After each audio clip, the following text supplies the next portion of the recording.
Halo, assalamualaikum teman-teman. Hari ini aku mau sharing beberapa hal dan diskusi. Jadi, hari ini aku mau sharing tentang dunia kepenulisan. Mungkin ini first time aku sharing tentang dunia kepenulisan yang selama ini aku geluti. Jadi selain hobi aku bikin video, hobi aku jalan-jalan, kemudian aku fokus ngurus rumah gitu.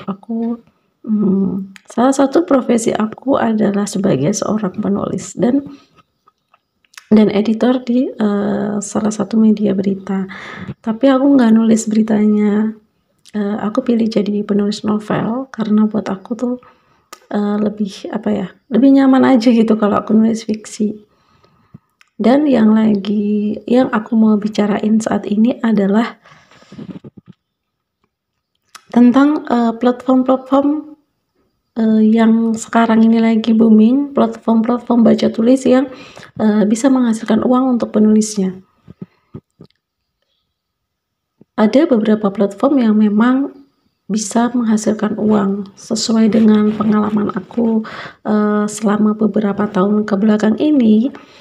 Platform baca tulis tuh kayak makin naik aja gitu dan makin bisa mensejahterakan penulis. Jadi kalau zaman dulu jadi penulis itu bisa makan gak sih gitu kan? Kayaknya sesuatu yang nggak bakal dipercaya orang karena menulis juga kalau pembacanya nggak banyak ya tidak bisa menghasilkan gitu kan. Nah kali ini aku mau bahas tentang platform-platform yang bisa menghasilkan uang dengan cara menulis. Jadi kalian yang suka berimajinasi, kalian yang suka mencurahkan apa yang ada di pikiran kalian daripada cuma curhat-curhat nggak jelas di Facebook gitu, lebih baik kalian bisa gunakan waktu kalian untuk masuk ke dunia kepenulisan dengan serius dan bisa menghasilkan uang. Nah, ada beberapa platform yang memang bisa menghasilkan uang. Salah satunya, jangan salah satunya lah ya, ada banyak gitu. Ada banyak platform yang bisa menghasilkan uang dari dulu sampai sekarang. Bahkan dengan adanya platform-platform baru justru beberapa platform lokal itu justru mati gitu, bangkrut. Nah, aku mau bahas beberapa platform yang bisa menghasilkan uang. Langsung aja aku mau bahas tentang platform-platform menulis yang bisa menghasilkan uang. Yang pertama itu Wattpad. Wattpad itu salah satu platform yang udah lama banget dan udah terkenal banget lah di kalangan anak-anak muda gitu kan. Kayaknya hampir semua anak muda tuh yang hobi baca pasti mereka punya aplikasi Wattpad. Wattpad itu bisa menghasilkan uang buat penulisnya, terutama buat mereka yang menulis bahasa Inggris. Jadi kalau nulis bahasa Inggris, untuk buku yang berbahasa Inggris di Wattpad itu bisa berbayar gitu. Jadi nanti penulis akan dapat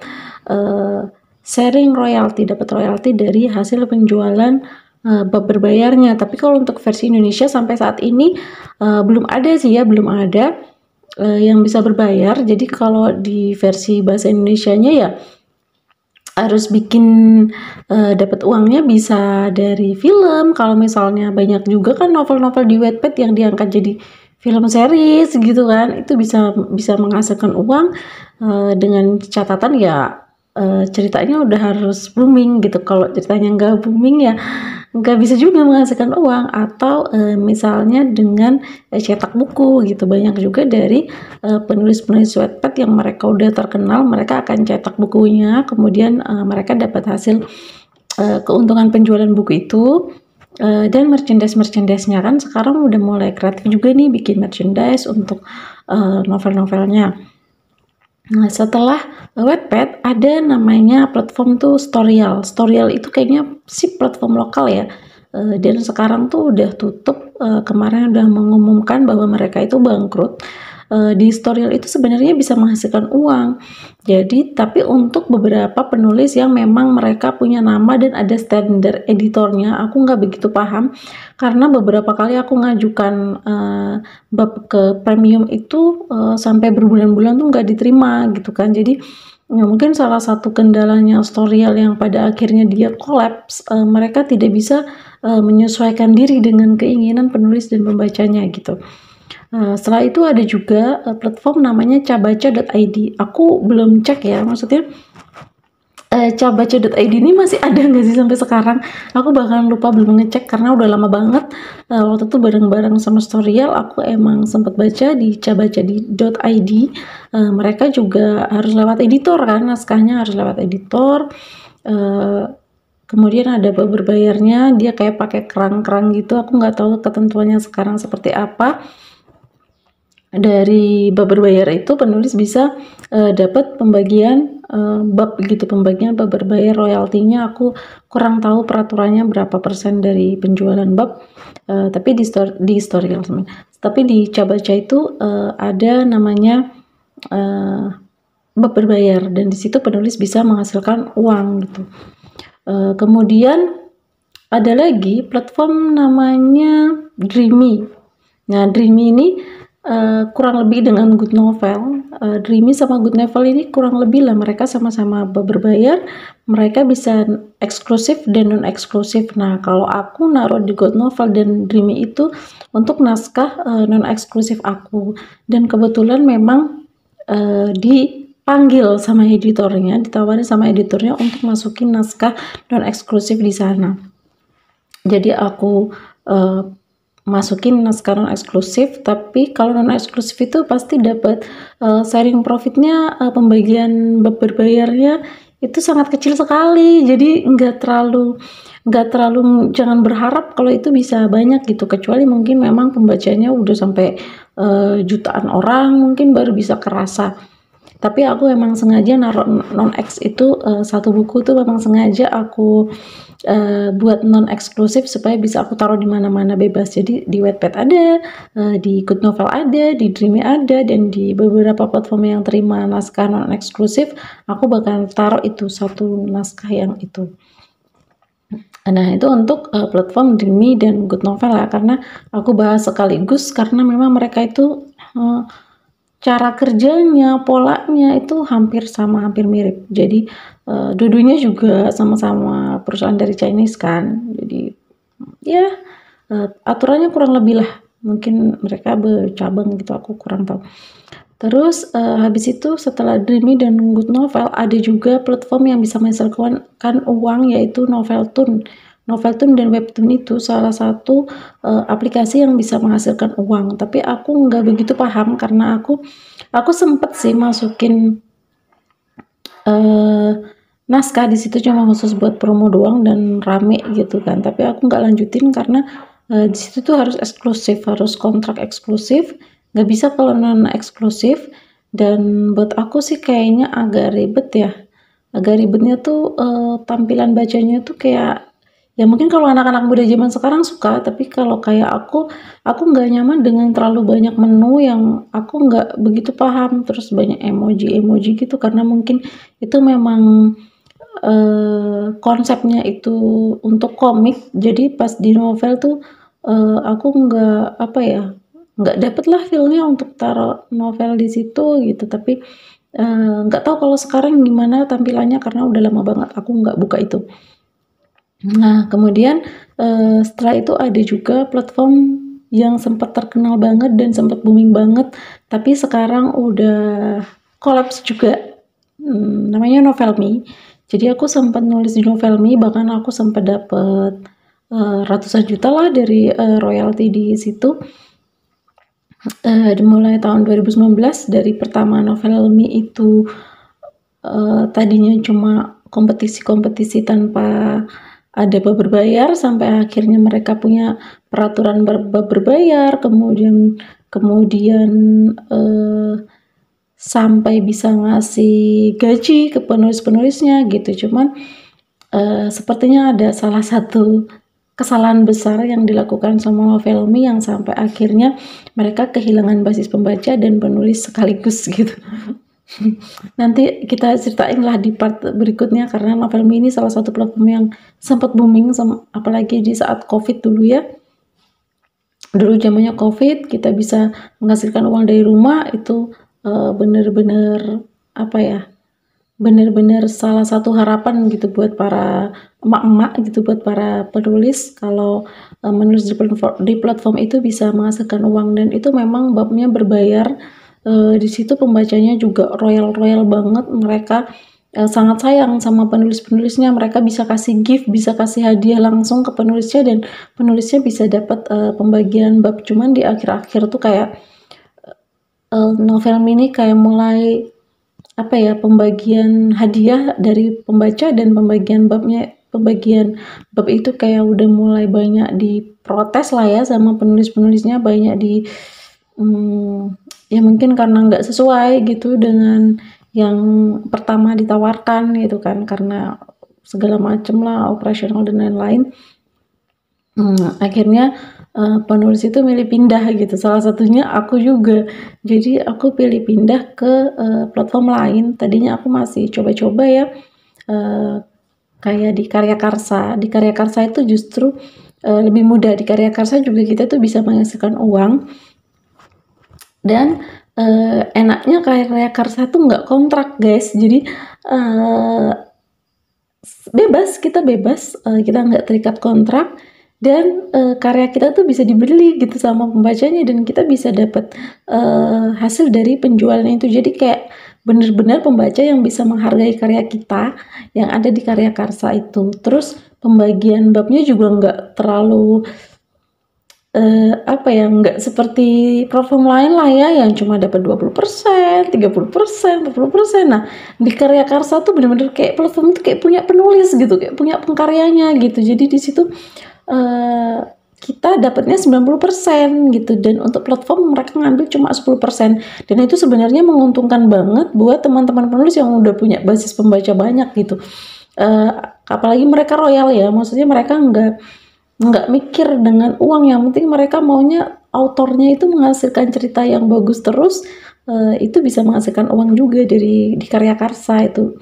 Sebenarnya itu recommended sih buat teman-teman penulis yang basis pembacanya udah banyak. Tapi kalau buat teman-teman pemula yang masih baru belajar menulis, aku sarankan jangan masuk ke Karya Karsa, karena di situ susah banget ya. Maksudnya aplikasinya juga nggak semudah aplikasi lain, nggak begitu dinamis gitu dibacanya.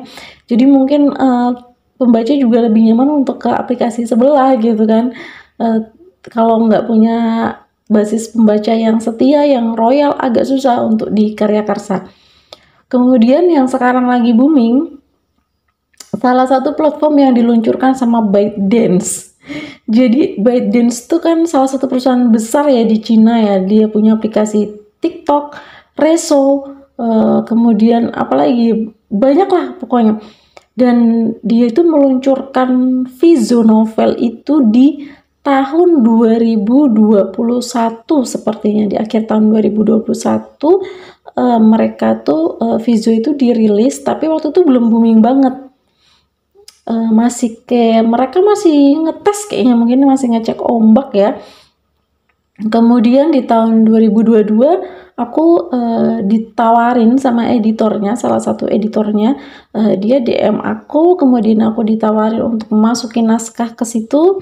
Akhirnya aku ajukan naskahnya, temanya, premisnya, kemudian penokohannya, segala macam aku ajukan di Vizo, dan alhamdulillah aku dapat kontrak. Nilainya ya lumayan lah.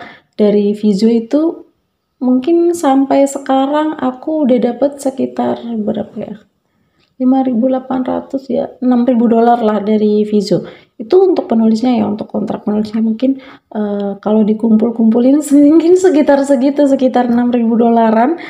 Nah, itu untuk penghasilan dari Vizo. Dan Vizo ini salah satu platform yang lagi digemari sama banyak orang, sama banyak pembaca, sama banyak penulis gitu kan. Karena dia bisa bayar penulisnya tanpa harus bikin pembacanya itu bayar. Bahkan pembacanya tuh dikasih uang gitu. Maksudnya kalau baca mereka bakal dapat koin, yang koinnya itu bisa dikonversi jadi rupiah, dan bisa tuker ke OVO, ke Dana gitu. Mereka bisa dapat uang pulsa dari baca. Jadi ini kayak udah perang global, dunia industri kepenulisannya udah apa ya, ini udah bener-bener kayak, ya jadi seharusnya pembaca yang menghargai karya penulisnya, akhirnya mereka pengen karya yang gratis dan pembacanya yang pengen minta dibayar gitu.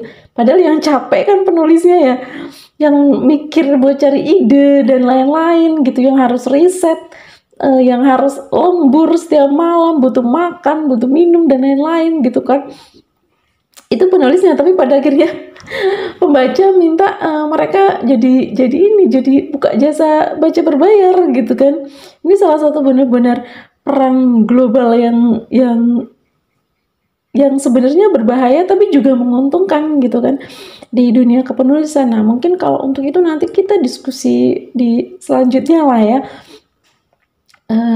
Salah satu platform yang bisa menghasilkan uang dari menulis yang saat ini sedang booming memang Vizo, karena Vizo itu dia bayarnya pakai dolar, kita dibayar pakai dolar, dan penulisnya juga yang pembacanya juga mereka bisa dapat uang pulsa gitu. Dan kalau di Vizo itu kan dia nggak berbayar ya, babnya gratis, tapi semuanya dari iklan, jadi kayak royalti pembagian iklan, royalti kontingen namanya.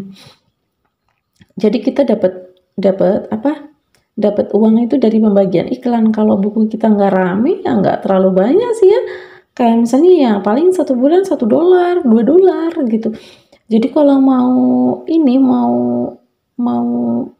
dapat uang yang banyak ya harus bikin buku yang rame dibaca gitu.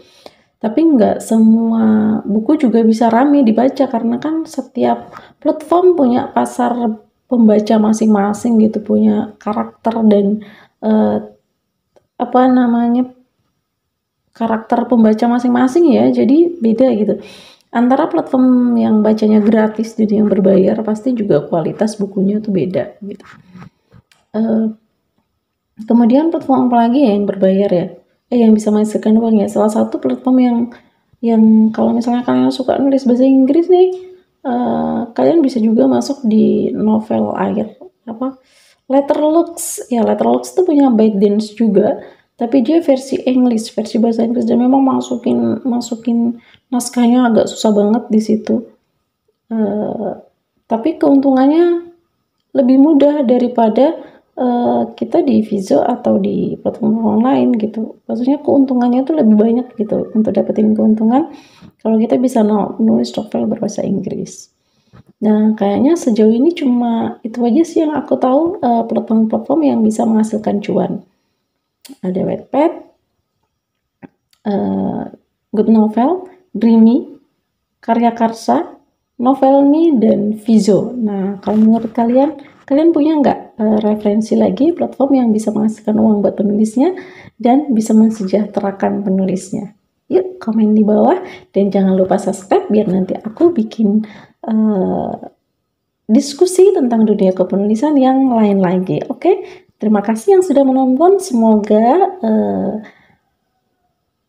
video ini bermanfaat. Semoga video ini bermanfaat buat kalian dan bisa menginspirasi. Terima kasih, bye-bye.